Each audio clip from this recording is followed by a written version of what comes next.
Welcome বন্ধুরা। Cancer আক্রান্ত শিক্ষক অবশেষে পেলেন বদলি, তাও আবার হাইকোর্টের নির্দেশে। কীভাবে সম্ভব হলো?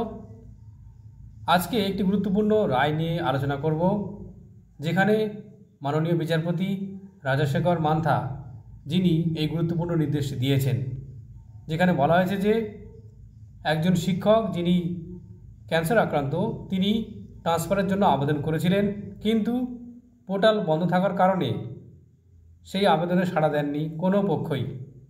ফলে তিনি আদালতের দ্বারস্থ হন। এর পরিপ্রেক্ষিতে আদালত যে নির্দেশ দিয়েছেন সেটা হলো যে এসএসসিকে নির্দেশ দেওয়া হয়েছে এবং বলা হয়েছে 1 মাসের মধ্যে যেন ওই শিক্ষককে অফলাইনে নিজের পছন্দের 3টি স্কুলের মধ্যে যে কোনো একটি স্কুলে ট্রান্সফার দেওয়া হয়।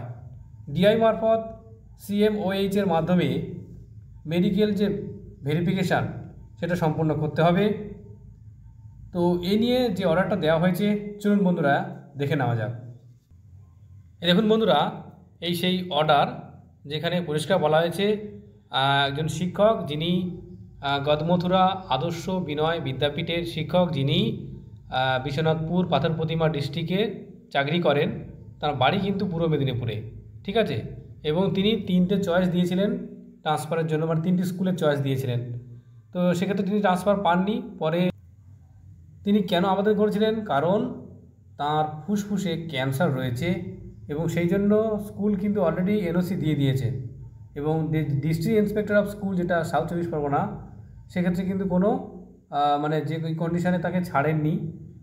দেখুন, যার ফলে বলা হচ্ছে যে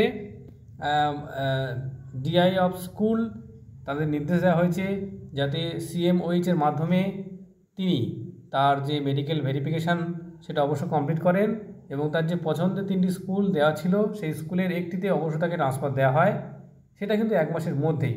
এ দেখুন গুরুত্বপূর্ণ রায়, মাননীয় বিচারপতি রাজাশেখর মান্থা। ধন্যবাদ।